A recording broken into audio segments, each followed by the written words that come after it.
واللہ عندہ حسن الثواب، اور سن لو کہ اللہ ہی کے پاس ہے اچھا بدلہ۔ یہ بڑا، اب وقت ختم ہو گیا ہے لیکن نوٹ کر لیجئے، اس میں ایک بڑا ایک تعریض ہے۔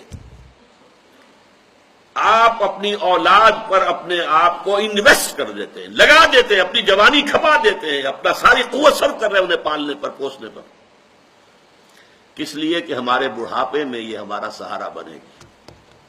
امید ہوتی ہے بسا اوقات اولاد سرکش ہو جاتی ہے۔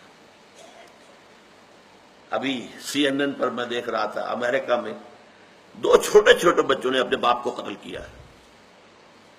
باسکٹ کا وہ جو ان کے یہاں بیس بال کا بلہ تھا اس سے مارا سوتے ہوئے، اس کے سر کو کچل دیا، مار دیا، پھر جلا دیا۔ وہ اولاد ہے، اولاد ہے جو سینہ تان کر کھڑی ہو جاتی ہے۔ تو بدلہ نہیں ہے کسی کے پاس، بدلہ صرف اللہ کے پاس ہے۔ اولاد پر جو بھی کچھ خرچ کر رہے ہیں، وہ صرف کر رہے ہیں، وہ ان کا حق سمجھ کر دو۔ اللہ نے تمہارے ذمہ لگایا ہے، ضرور خرچ کرو ان پر، ضروریات کو، ان سے کسی بدلے کی امید مت رکھنا۔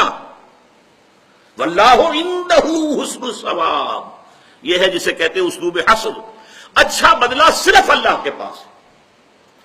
وہ وقت جو اللہ کے دین کی خدمت میں لگ گیا ہو، وہ قوت اور وہ صلاحیت جو اللہ کے دین کی نصرت میں صرف ہوئی ہو، وہ ہے جس کا بدلہ ملے گا اصل میں، جس کے بارے میں امید بھی کرے اور جس کے بارے میں اعتماد بھی رکھے۔